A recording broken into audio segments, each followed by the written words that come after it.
हमारी कौम ना, जिसके पास थोड़ा सा धनिया आ जाता है ना, धनिया समझ रहे हैं ना, धनिया टके, चंद टके जिसके पास आ जाते हैं, है ना, जिसके पास फानी दौलत आ जाती है, तो वो फिर उलमा की कोई इज्जत नहीं करता। बड़े बड़े ताने दिया करते हैं। मैं कहता हूँ होश के नाखून ले, तेरी वो दौलत है जो कब्र तक भी साथ नहीं जा सकती, और उलमा के पास वो दौलत है जो जन्नत तक साथ जानी है। सुभान अल्लाह, सुभान अल्लाह। इसलिए ख्याल किया करें, कभी भी किसी आलिम के खिलाफ, हाफिज के खिलाफ, मौलवी के खिलाफ कभी जबान ना खोलें। हम उतना बोलें जितनी हमारी औकात हो, औकात से बढ़ के कभी बात ना करें। याद रखिएगा, आपकी वकालत अपनी जगह, आपकी सदारत, हुकूमत, सल्तनत अपनी जगह है, लेकिन मदीने वाले मोहम्मद की गुलामी अपनी जगह। वाह सुभान अल्लाह। वो कहा था किसी ने, जब तक बिके न थे तो कोई पूछता न था, वाह वाह, तुमने खरीद कर हमें अनमोल कर दिया। वाह वाह, सुभान अल्लाह। याद रखिएगा, अगर किसी को अपने रुतबे पे नाज हो, अपने ओहदे पे नाज हो, अपनी सल्तनत और हुकूमत पे नाज हो, बुरा ना मानना। मैं आईना हूं, दिखाऊंगा दाग चेहरे के, जिसे खराब लगे सामने से हट जाए। जी सुभान अल्लाह, सुभान। सीधी सी बात है, कोई दबाव नहीं। मुझसे भाई इंजीनियर इकबाल खान ने पहले ही कह दिया, हाँ, उन्होंने पहले ही कह दिया, ना कोई बाउंडेशन है आपके लिए, बेशक, ना कोई लिमिट है आपके लिए। जी हाँ, उन्होंने मुझे पहले ही आज़ाद कर दिया है, और मैं पहले से ही हिंदुस्तान जो आज़ाद मुल्क है उसमें रहता हूँ। सुभान अल्लाह। मैं इसकी भी परवाह नहीं करता कि नौजवानों ने जलसा सजाया, इन्हें क्या अच्छा लगेगा, क्या बुरा लगेगा, कोई फिक्र नहीं। बस ये फिक्र रहती है मौलाना, कोई रूठे तो रूठे, मदीने वाला मुस्तफ़ा ना रूठे। वाह सुभान अल्लाह, सुभान अल्लाह। और सिर्फ उसी की रजा के लिए मैं जितनी देर गुफ्तगू करूंगा आपसे, बस उन्हीं पाबंदियों के बीच रह के करूंगा। आप गौर करें, बहुत गौर से मेरी बात सुनिएगा। हम में से अगर किसी को चंद लोगों ने वोट दे दिए हैं ना, बुरा ना मानना, क्योंकि मैं नहीं जानता कि इसमें कितने पद होते हैं, मगर इतना जानता हूं कि नीचे से लेकर ऊपर तक जितने भी कुर्सियों पे बैठे हैं, सारे खैरात की कुर्सी पे बैठे हैं। बस इतना जानता हूं, संतरी से लेके मंत्री तक जितने बैठे हैं सब खैरात की कुर्सी पे। अगर आप तारीख पढ़ें तो फिर आपको पता लगेगा। किसी की हुकूमत 5 बीघे पे, 10 बीघे पे, 50 बीघे में, लेकिन जानते हो उमर उस जात का नाम है जिसकी हुकूमत आधी दुनिया पर थी। सुभान अल्लाह। समझ गए मेरी बात? कितनी दुनिया पर? आधी दुनिया पर। सारे बोले मेरे बच्चों, कितनी कितनी दुनिया पर? आधी दुनिया पर। किसकी हुकूमत? हजरत उमर की। हजरत उमर की हुकूमत।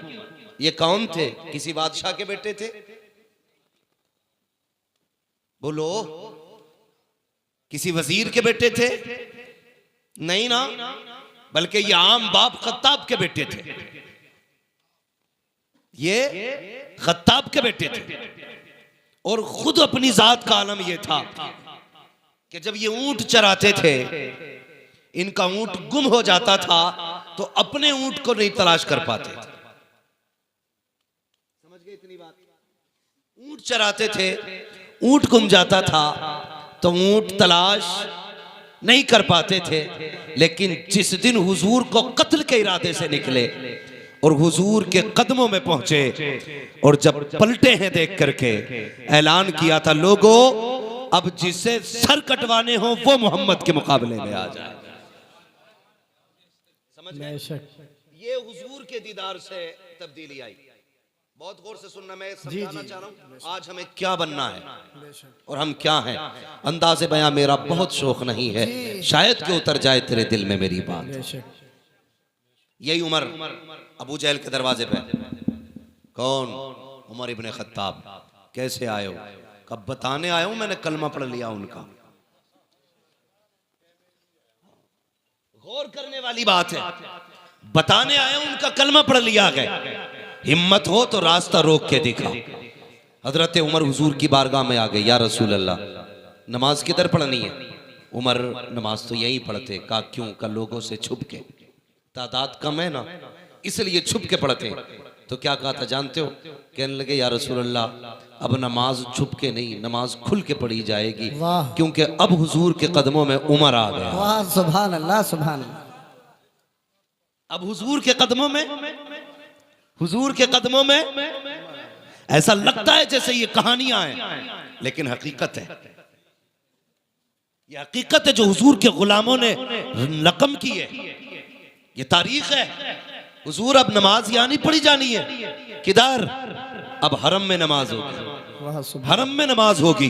अल्लाह अकबर। उमर तादाद थोड़ी है, नहीं या रसूल अल्लाह, उमर आ चुका है। हजरत उमर दरवाजे खटखटा रहे हैं, कुफ्र कांप रहा है, टांगे लरस गई है लोगों की जो बिलाल को कोड़े मारते थे, नबी के चाकने वालों पे सितम करते थे, आज दरवाजे बंद कर रखे हैं। उमर ऐलान कर रहे हैं, जिन्हें बच्चे यतीम कराने हैं वो उमर के मुकाबले में आए, जिन्हें बीवों को बेवा कराना है वो उमर के मुकाबले में आए, जिन्हें अपने बच्चों को यतीम कराना है उमर का मुकाबला करे। तारीख गवाह के दरवाजे बंद थे, लेकिन आज तारीख का एक फर्क और पलट, जब उमर दरवाजे खटखटा रहे थे, उसी एक गली के अंदर एक बच्चे, एक औरत की निगाह उठी, देखती क्या है, सामने से उमर आ रहे हैं, आवाज दे के कहती है उमर मुझे पहचाना। अल्लाह अकबर। इतना कहना था, हजरत उमर जो कुफ्र को चैलेंज कर रहे थे, जब बड़े बड़े बहादुरों के माथे का पसीना बन गए थे, जैसी आपकी निगाह उठी है, खातून को देखा है, उमर के माथे पे पसीना, उमर के होठ कांप जाते हैं। कौन ये खातून है? कोई बहादुर खातून है, जंगजू खातून है। तारीख में इस खातून का नाम हजरत सुमैया बताया जाता है, हजरत जुनैरा बताया जाता है। कौन जुनैरा है? अल्लाह अकबर, यही जुनैरा है। कहती उमर बता तो सही, एक दिन वो था मेरा मालिक मुझे मार रहा था, तब तू आया था और तूने कहा था क्या बात है, तो उसने कहा था ये हुजूर का दामन नहीं छोड़ रखी है, तब तूने कोड़े मारे थे, मार मार के थक गया था, लेकिन मुझसे ये नाम ना छुड़ा सका था।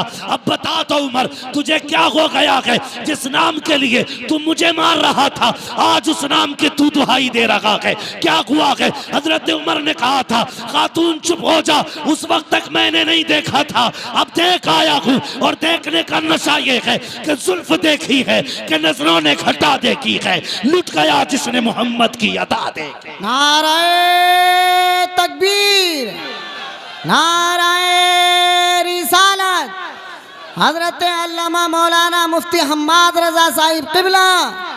नाराए तकबीर, नाराए रिसालत, अजमत मुस्तफ़ा कॉन्फ्रेंस।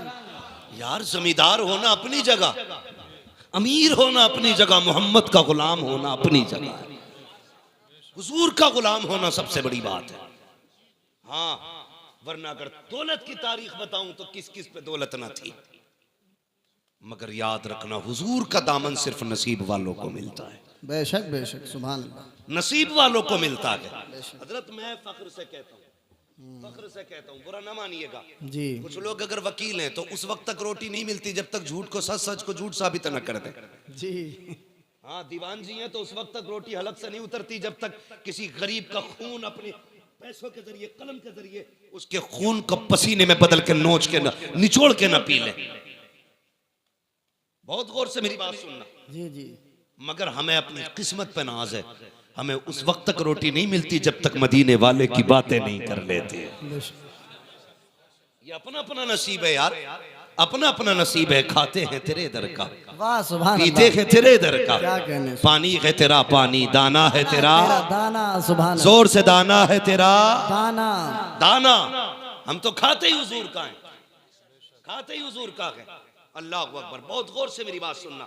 जमींदारी अपनी जगह, यही उम्र है, यही उम्र है जिनको अपने ऊंट का पता नहीं चलता था, मिंबर पे बैठे। हुजूर की गुलामी क्या मिली? जब तक बिके न थे तो कोई पूछता न था, तुमने खरीद कर हमें अनमोल कर दिया। बेशक बेशक हुजूर की गुलामी मिल गई। और एक बात और बता दूं, हुजूर के इश्क के लिए जुब्बा व दस्तार शर्त नहीं है।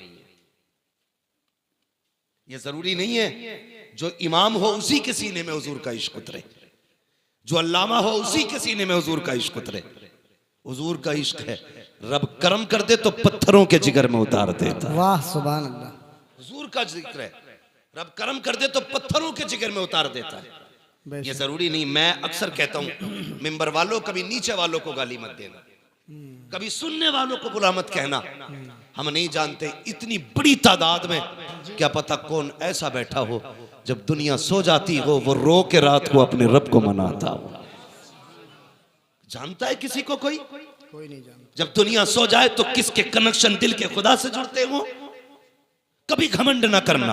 अगर मस्जिद जाते हो तो सजदों पे घमंड नहीं, ज़कात देते हो तो अपनी खैरात पे घमंड नहीं, अगर नेक काम करते हो तो नेकी पे घमंड नहीं। कभी मत इतराना। तुम नहीं जानते रात में कितने ऐसे हैं जो छुप के इतनी बड़ी नेकी करते हो जो हमारे ख्याल में भी नहीं आती। और एक बात याद रखना, रब बड़ा करीम है, बड़ा करीम है। वो इतना करीम है, इतना करीम है कि अगर वो चाहे तो कुत्ते को पानी पिलाने वाली एक फाहिशा को जन्नत दे देता है। मगर तेरे दिल क्या जो सोच है, तेरे दिल में क्या गुजर रहा है, वो बेहतर होना चाहिए, वो बेहतर होना चाहिए। यही उम्र है, गौर से सुनना। ऊंट नहीं मिलता था, हुजूर के गुलाम हो गए, मिंबर पे बैठे आवाज दे के कहते इस्लाम की फौज लड़ रही है कई मील फासलों पर, महीनों की मसाफत थी। हजरत उमर कहते थे या सारी अल जबल, सारिया पहाड़ पकड़ो, अगर पहाड़ पर ना चढ़े तो हार जाओगे। लोग सन्नाटे में, उमर किससे बात कर रहे हैं, उमर किससे बात कर रहे हैं? मिंबर से उतर गए, कोई बात नहीं, आई गई बात हो गई। 1 महीने के बाद लश्कर पलट के आया। कितने दिन के बाद?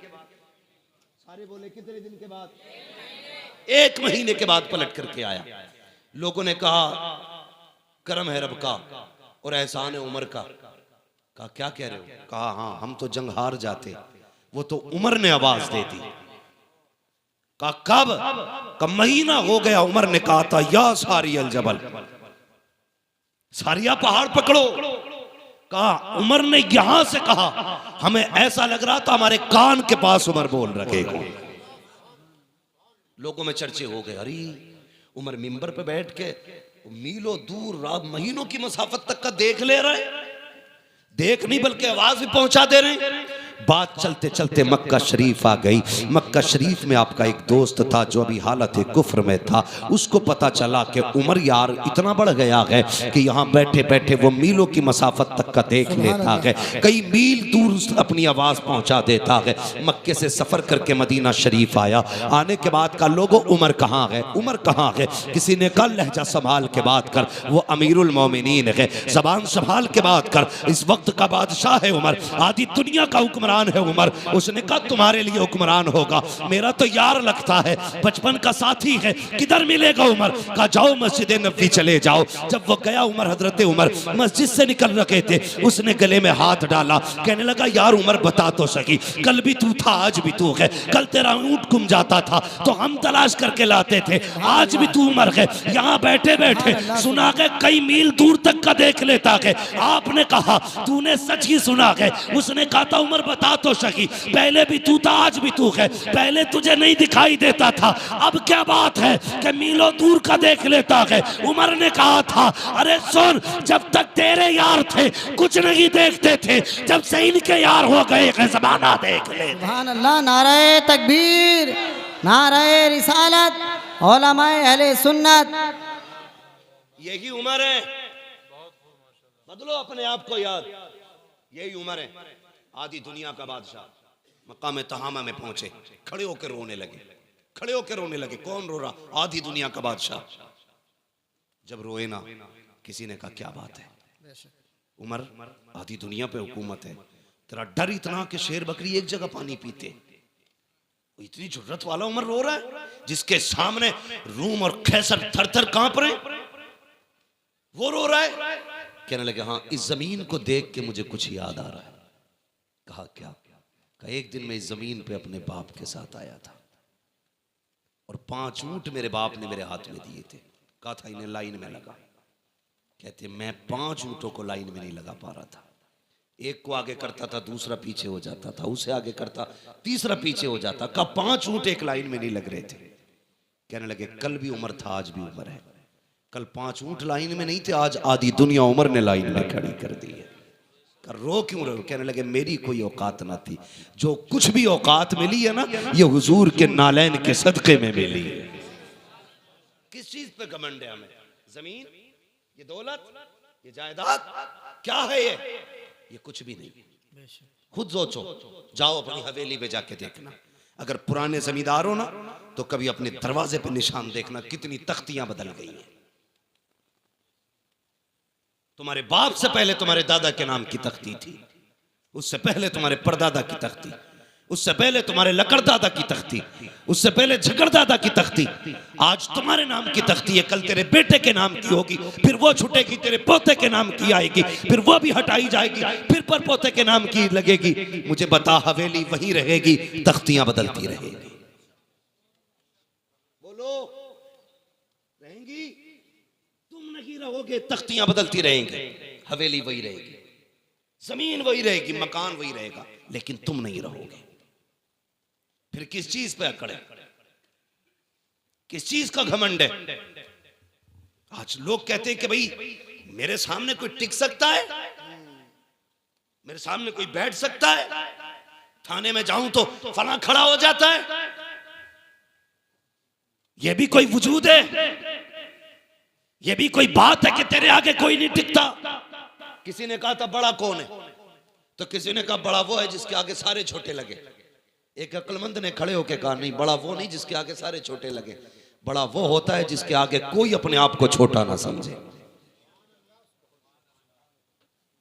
वो सबसे बड़ा होता है जिसके आगे कोई छोटा ना लगे। और वो कौन है? वो तेरे मेरे नबी की जात है। वरना हकीकत तो ये थी, तेरे आगे यूं है दबे लचे फुसहा अरब के बड़े बड़े, कोई यूं के मुंह में ज़बान नहीं, नहीं बल्कि जिस्म में जान नहीं। अगर वो बोलने पे आ जाएं तो बड़े बड़े अच्छे गूंगे नजर आते थे। हाँ, उनकी फसाहत और बलागत के आगे किसी की ज़बान नहीं चलती थी। लेकिन कर्म करने पे आए, अल्लाह अकबर, अरब की गर्मी है, शिद्दत की दोपहरी है, तपती हुई धूप है, जमीन आग उगल रही है। अचानक एक खातून आई, इशारा किया, हुजूर साए से उठे, जाके उस खातून के पास खड़े हो गए। अल्लाह अकबर, थोड़ी देर नहीं, बहुत देर तक वो खातून बात करती रही। सहाबा इशारे कर रहे हैं, आका आ जाइए, सरगर्मी तेज की है, सरकार आ जाइए। हुजूर नहीं हटे अपनी जगह से जब तक वो औरत खुद नहीं चली गई। हजरत उमर करीब आए, कहते हैं या रसूल अल्लाह, किससे बात कर रहे थे? जानते हैं ये पागल औरत है, इसे कोई मुंह नहीं लगाता है। आका, इससे आपने इतनी देर बात क्यों की है? आका, ये तो दीवानी है, मेरे नबी के जुमले सुनना। आका ने कहा था, उमर, जिससे कोई बात नहीं करता उससे बात करने के लिए मोहम्मद दुनिया में आया। सुभान अल्लाह, सुभान अल्लाह। आज तू कहता तेरे आगे कोई नहीं टिकता। मेरे हुजूर ने कहा था, जिसे कोई मुंह से नहीं लगाता उसे मुंह लगाने के लिए मैं आया। बेशक। तो बड़ा वो नहीं जिसके आगे दुनिया छोटी लगे, बड़ा वो है जिसके आगे कोई छोटा ना लगे, कोई छोटा ना लगे। तारीख पढ़ो ना आप, खुदा की कसम, हुजूर ने। और एक बात याद रखिएगा, ये तारीख है और कायदा भी है। मौलाना तालिब साहब, ये कायदा भी है, बात मनवाने के लिए जात मनवानी पड़ती है। ठीक है जी, बात मनवाने के लिए जात मनवानी पड़ती है। बंदा खुद चोरी करे और कहे चोरी ना करो, तो लोग कहते हैं ये मुंह और मसूर की दाल। कोई गरीबों की जमीन पे कब्जा करे, उसे बेच बाच के हज करने जाए तो लोग मुंह पे कह देते हैं सो चूहे खा के बिल्ली हज को चली, कह देते हैं ना मुंह पे। तो पता क्या चला कि पहले जात मनवाओ फिर बात मनवाओ, यानी बात का वजन जात से बनता है। लेकिन खुदा की कसम, कुर्बान जाऊं अपने नबी पर, जात कैसी भी हो उनकी बात करने लग जाए तो इज्जत वाली हो जाती है। हर बात को वजनी बनाने के लिए जात का अच्छा होना जरूरी है, लेकिन जात को अच्छा करने के लिए उनकी बात करना जरूरी है। हुजूर की बातें करो तो कसम खुदा की, कितने भी निकम्मे हो दुनिया तुम्हें इज्जत देने लगेगी। ये मेरे हुजूर की जात की बरकत है, उनके जिक्र की बरकत है। वरना कैरेक्टर के लिए, जिंदगी के लिए, अखलाक के लिए हुजूर ने पूरा जाब्ता दिया। 40 साल तक अपनी जात मनवाई। कितने साल तक? जोर से 40 साल तक जात मनवाई। और 40 साल के बाद ऐलान नबुव्वत फरमाया। इसी जगह पे कुछ लोग हमारे सुन्नी भाइयों को बहकाते हैं, कहते हैं उन्हें नबुव्वत 40 साल के बाद मिली थी। माज़अल्लाह। इन गधों से ये कह दो, मेरे नबी ने फरमाया कुन्तु नबिय्युम व आदम बैनल माइ वत्तीन। तुम 40 साल की बात करते हो, वो तो ये कहते, मेरे नबी ने फरमाया मैं उस वक्त भी नबी था जब आदम की मिट्टी तैयार की जा रही थी। उस वक्त भी नबी था जब आदम की मिट्टी तैयार हो रही थी, यानी आदम मिट्टी और पानी के बीच में थे। जब पुतला बनाया जा रहा था, मैं तब भी नबी था। बेवकूफ बनाते हैं, ये रोने वाली बात नहीं है। मुझे नहीं मालूम कौन किस अकीदे से बैठा है, लेकिन दिल दुखता है यार। सारी उम्मतें अपने नबी की तारीफ करने पे लगी है, एक हम हैं कि मीटर लिए घूम रहे हैं। हुजूर को ये आता, ये नहीं आता, ये आता, ये नहीं आता। शर्म आनी चाहिए। रब ने क्या कहा कुरान में? फरमाया वो अल्लामा का मालम तकुन तालम, महबूब जो तुझे नहीं आता था वो हमने सिखा दिया। अब कमी क्या रह गई?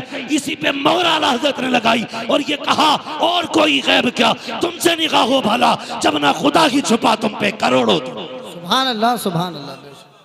है आग लगे ऐसे लोगों को जो उम्मत को इस फितने में डाल रहे। हुजूर को ये आता था, ये नहीं आता था। हुजूर इसकी शफाअत करेंगे, उसकी नहीं करेंगे। हाँ, यहां तक लिख दिया बदमाशों ने कि माज़अल्लाह नबी अपनी बेटी भी नहीं बचा सकते। गैरत नहीं आती?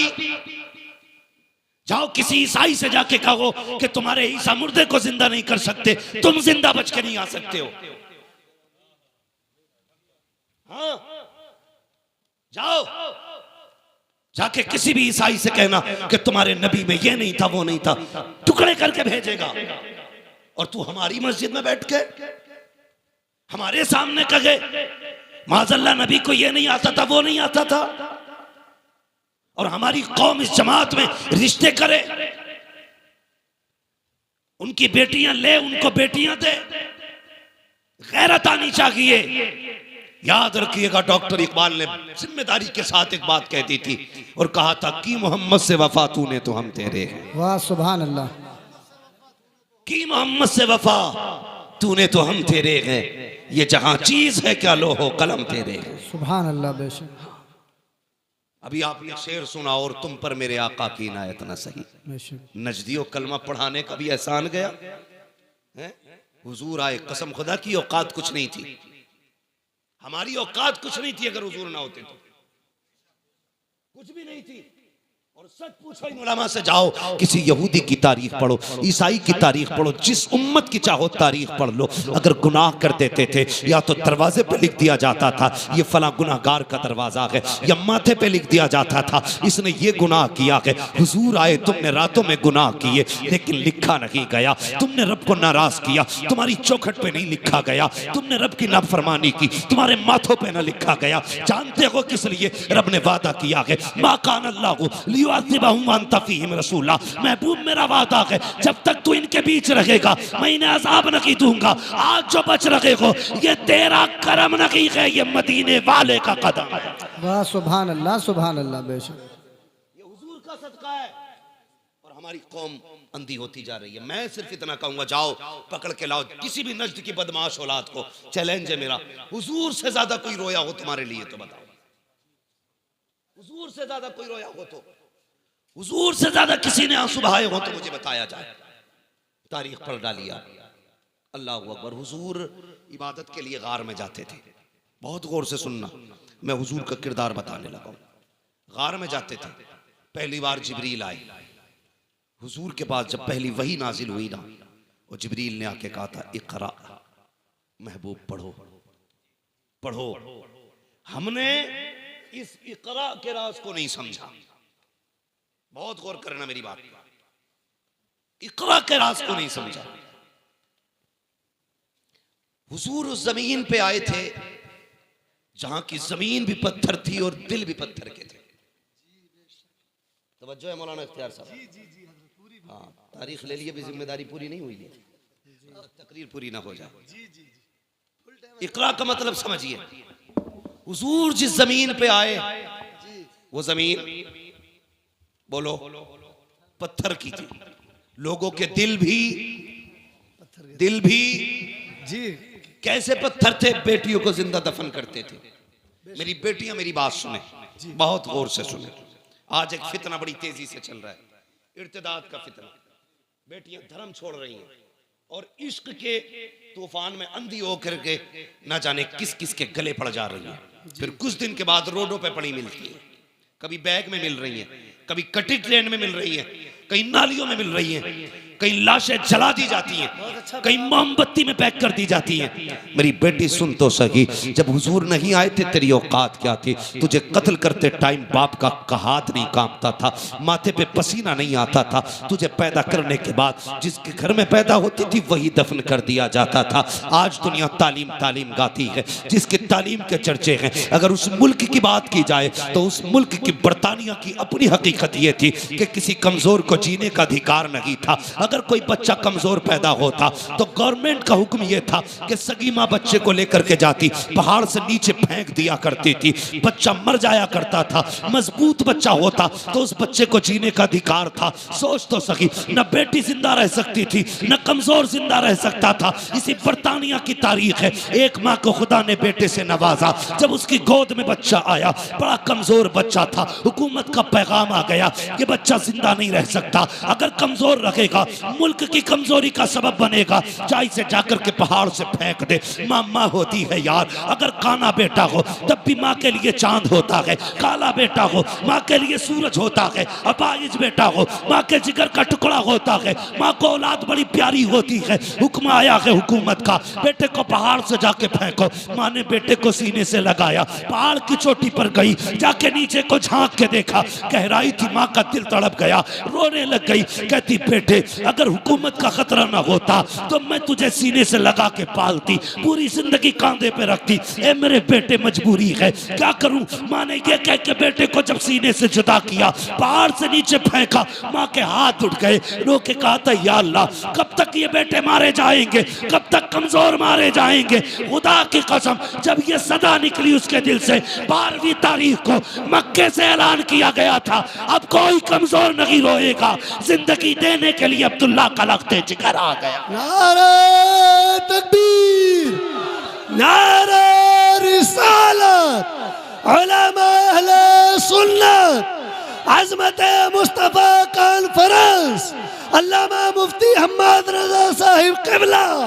नारे तकबीर, सरज़मीने सीलपुर, नौजवान सीलपुर। बहुत खूब हज़रत, वाह वाह वाह। तवज्जो है आपकी? क्या बात, कोई औकात नहीं थी, सिर्फ मुसलमानों पे नहीं पूरी इंसानियत पे कर्म किया है मेरे नबी ने।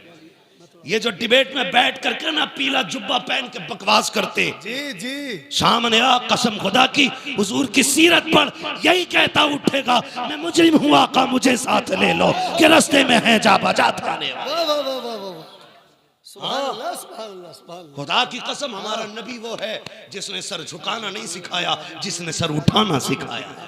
वो सबको लिया, सर उठाना सिखाया है। कमजोरों को जिंदगी हुजूर की वजह से मिली। ये बरतानिया की तारीख है। फिर अरब की तारीख आप देखें, बाप बेटी को कत्ल कर देता था। एक दिन ना हुजूर बैठे, बहुत गौर से सुनो जी हजरत। तवज्जो है सारे लोगों की? अभी थके तो नहीं है पीछे वाले लोग? नहीं थके? अल्लाह सलामत रखे। और हुजूर का जिक्र है, हुजूर का जिक्र है। वो कहा था किसी ने नात खानी मौत भी हमसे छुड़ा सकती नहीं, कब्र में भी मुस्तफा के गीत गाते जाएंगे। बेशक बेशक बेशक। हाँ, कब्र में भी मुस्तफा के गीत गाते रहे। ये थी बरतानिया की तारीख। जी। अब देखें आप अरब की तारीख, हुजूर की बारगाह। एक सहाबी है, बेटियां मेरी बात बहुत गौर से सुने, जब सर से दुपट्टा उतरने लगे ना तो ये बात याद रखना। जब जी चाहे ना दुनिया के फैशन में डूबने का, तब ये बात याद रखना। सुहाबी हुजूर के, हुजूर आके हुजूर के कदमों में बैठे। नाम है दाहिया कल्बी। कहते हैं या रसूल अल्लाह अभी ईमान नहीं लाए। कहते हैं बड़ा गुनाह किया मैंने जिंदगी में, क्या मैं बख्शा जाऊंगा? तो हुजूर ने फरमाया दाहिया तौबा कर ले, बख्शवाना मेरा काम है। हजरत दाहिया कल्बी ने अपने कुफ्र से तौबा की और इस्लाम के दामन में आए। जैसे दामन में आए ना फिर हिचकी भर के रोने लगे। बहुत गौर से बात सुनिएगा जी, हिचकी भर के रोने लगे। हुजूर ने फरमाया दाहिया अब क्या हुआ? कहते हुजूर हाँ, गुनाह बहुत बड़ा है, लगता नहीं बख्शा जाऊंगा। जिब्रील आ गया, महबूब दाहिया कल्बी से कह दो अगर इसने तौबा कर ली ना तो अल्लाह पिछले सारे माफ कर देगा। तो हुजूर फरमाने लगे दाहिया अल्लाह कहता जिसने पिछले से तौबा कर ली मैं आइंदा उसको नहीं दिखाऊंगा। कहते हुजूर गुनाह ही बहुत बड़ा है। हुजूर ने फरमाया बताओ क्या गुनाह? कहते हुजूर मैंने ना अपने कबीले की 70 बच्चियों को जिंदा दरगोर किया था। अल्लाहु अकबर। कितनी? 70। जोर से कितनी? यहीं रुक के एक बात कहूं, पहले जिंदा दफन किया जाता था पैदा होने के बाद। पहले बेटियां पैदा होने के बाद मारी जाती थी, आज बेटियां पैदा होने से पहले मार दी जाती हैं। गलत नहीं कह रहा हूं, जो डॉक्टर हैं वो मेरी बात की तस्दीक करेंगे। सिर्फ इस खतरे से बेटियों को मां के शिकम में मरवा दिया जाता है कि इसका जहेज देना पड़ेगा, इसकी शादी करनी पड़ेगी। हाँ, कई डॉक्टरों की रिपोर्टें मेरे पास हैं और कई सारे डॉक्टर्स मेरे राब्ते में रहते हैं। जी लोग जाके कहते हैं जो चाहे कीमत ले लो, कत्ल करो इसको, हमें बेटी नहीं चाहिए।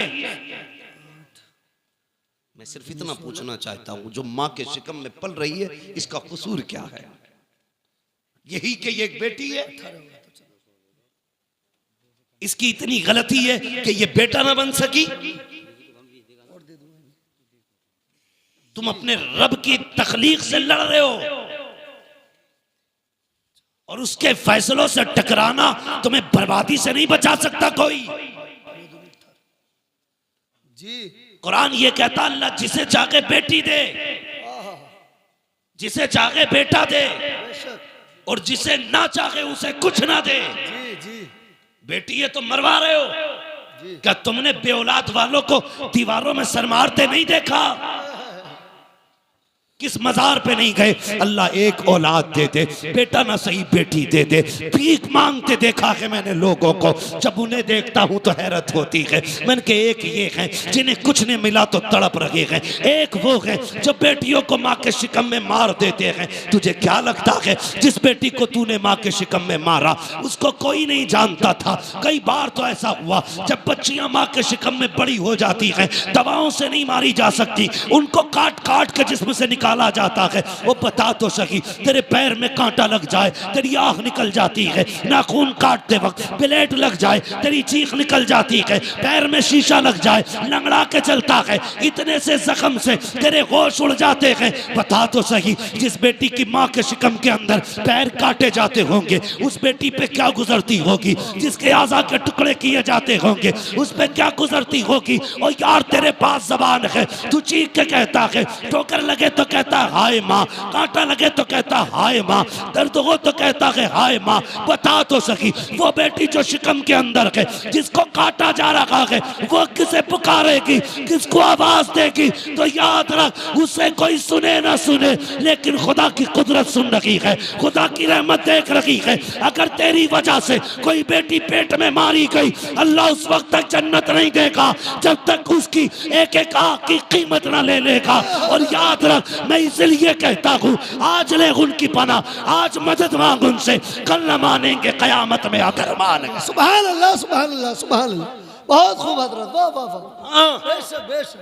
कल भी बेटियां मारी जा रही थी, जी आज भी मारी जा रही है। फर्क है, कल बचपन में मारी जा रही थी, आज निकाह के बाद मारी जा रही है। जी बहुत अच्छा पैगाम निकाह है के बाद। बहुत अच्छा पैगाम। अभी चंद दिन पहले की खबर है, जी एक बच्ची को सिर्फ इसलिए निकाल दिया गया घर से कि वो ससुराल वालों की मनपसंद का बेड नहीं लाई थी, अल्लाह।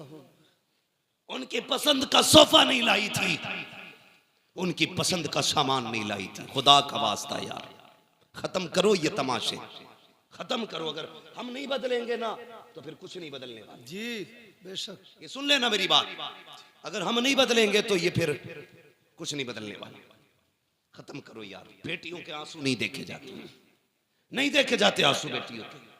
यार किसी को खाली हाथ भी लेके आप फिर देख खुदा कितना देता है। जी मेरे हुजूर ने कितने निकाह किए? एक रिवायत के मुताबिक 9 निकाह फरमाए, दूसरी रिवायत के मुताबिक 11 निकाह फरमाए, है ना? 9 ले लो या 11 ले लो, एक रिवायत दिखा दो जिसमें हुजूर ने जहेज मांगा हो, जी है ना? नारे कितने बड़े लगते हैं, गौस का दामन नहीं छोड़ेंगे। जी मुहर्रम आ रहा 10 दिन तो बिल्कुल ऐसा हो जाएगा, मुंह के बल गिर जाएगा जैसे करबला से भी आ रहा। हाँ ना? 10 दिन। एक तो ये कह रहा ढोलक बजा रहा मस्जिद के आ गई, उससे कहे नमाज का टाइम हो गया, तो कह रहा इतने 10 दिन मस्जिद कहीं और ले जाओ, ये ढोलक यही बजेगी। ये है हमारी हकीकत भाई, सच है हम उनके नाम पे जिंदा हैं। ये भी सच है कि उन्हीं के नाम पे बख्शे जाएंगे, लेकिन इतनी सच्चाई और बना, जो किरदार उनका था वो किरदार अपना बना है ना। आपके गांव में तकरीबन 3000 वोट है, मुस्लिम वोट लगभग, आबादी काफी होगी। ये वोट कम होते हैं, आबादियां ज्यादा होती हैं। बड़ा मजा आता है, हमें आपस में वोट भी कटवाते रहते हैं, आपस में ही काटते रहते, अपने ही लोगों को लिस्ट से बाहर करते रहते। कल एनआरसी होगा, फिर क्या होगा? ये सितम न करो किसी पे। हाँ, बेईमानी करने के लिए किसी का नाम न कटवाओ। जो नाम कटवाने की साजिश करे, ये सियासत हमारा काम नहीं है, लेकिन फिर भी बता के जा रहा हूँ, जो किसी का वोटिंग लिस्ट से नाम कटवाए उसे लात मार दो, इसलिए कि जो हुजूर की उम्मत का नहीं हो सकता वो तुम्हारा नहीं हो सकता। क्या बात है, वाह वाह वाह, क्या बात है, बहुत अच्छा था। ये याद रखना जी, जो उम्मत का नहीं हो सकता वो तुम्हारा नहीं हो सकता, नहीं हो सकता है, इसलिए ख्याल रखना भाई। तू जीते या हारे ये तो रब की तकदीर है, मगर किसी का हिंदुस्तान में रहने का हक न छीन। जी मालूम है कभी कभी एक वोटिंग लिस्ट में नाम ना हो तो एक इंसान को कितनी दिक्कतें हो जाती हैं। सब जानते हुए भी सितम करते हो, अल्लाह को मुंह दिखाना है। बेशक बेशक। फिर धनिया 5 साल रहेगी, जी 2.5 साल में भी मर सके, जी बहुत अच्छी बात और है। अगले दिन भी कोई गोली ठोक सके। जी मरे जीत के ला रहे थे वो क्या लिस्ट, क्या बोलते हैं उसको भाई, कागज जो दिया जाता बाद में, जी पर्चा खरीद के प्रमाण पत्र ला रहे थे जी। घर तक ना पहुंचे, वो लिस्ट में हुई कफन में लग गई। अल्लाह मौत का कुछ पता है जी, नहीं ना। अल्लाह रसूल की रजा के लिए जियो, बेशक बेशक। सिर्फ अल्लाह रसूल की रजा के लिए। भाई मैं जो बात अर्ज कर रहा था, तवज्जो करें मेरी बात, अल्लाह तौफीक देना, तो किसी से डिमांड ना करो। बेशक बेशक। कई बेटियां मार दी गई, और एक बच्ची का खुद खून आया, उसने कहा मौलाना अल्लाह ने 2 बेटियां दे दी हैं, 1 साल हो गया मेरा शौहर बुलाने नहीं। अल्लाह अकबर। कहती मेरे बाप ने मुश्किल से रुखसत किया था मुझे, मुश्किल से रुखसत किया था। वो कहती है लेकिन मैं 1 साल हो गया बाप के घर। कहती मेरा बाप मुझसे ये तो नहीं कह सकता निकल मेरे घर से, क्योंकि उसकी बेटी हूं, लेकिन मुझे ही पता मेरा बाप कितनी मुश्किल से गुजारे कर रहा है। मैंने कहा बात क्या? उसने कहा तावीज़ कर दें आपके मेरा शौहर लेने आ जाए। मैंने कहा वजह क्या? उसने कहा खुदा ने 2 बेटियां दी। इस बात पे सास नाराज हो गई कि तेरे पेट में बेटियां बेटियां, बेटा क्यों नहीं है। इस बुनियाद पे मेरा शौहर मुझे बुलाने नहीं आया। ए मेरी बेटी, मेरी बहन, आज तू सास है, कल किसी की बेटी भी थी, अपना कल देख लिया कर, किसी की बेटी पे सितम न कर। आज तू किसी की बेटी पे सितम करेगी, कल तेरी बेटी को बचाने वाला कोई नहीं होगा। याद रखिएगा, हर बंदा चाहता है मेरी बेटी शहजादियों की तरह जिंदगी गुजारे, मेरी घर की बहू नौकरानी की तरह जिंदगी गुजारे। याद रखिएगा, अगर तुम चाहते हो कि तुम्हारी बेटी के नसीब अच्छे हो, तो जिम्मेदारी तुम्हारी बनती है तुम दूसरे की बेटी को इज्जत दो, अल्लाह तुम्हारी बेटी को इज्जतों के ताज अता फरमा दे। बेशक बेशक। ये हम नहीं करते, ये हम या रसूल अल्लाह, या रसूल अल्लाह, जिंदाबाद जिंदाबाद। हजरत दाहिया कल भी हैं, आके बैठ गए, बात बढ़ जाएगी। वक्त बहुत तेजी से गुजरता जा रहा है।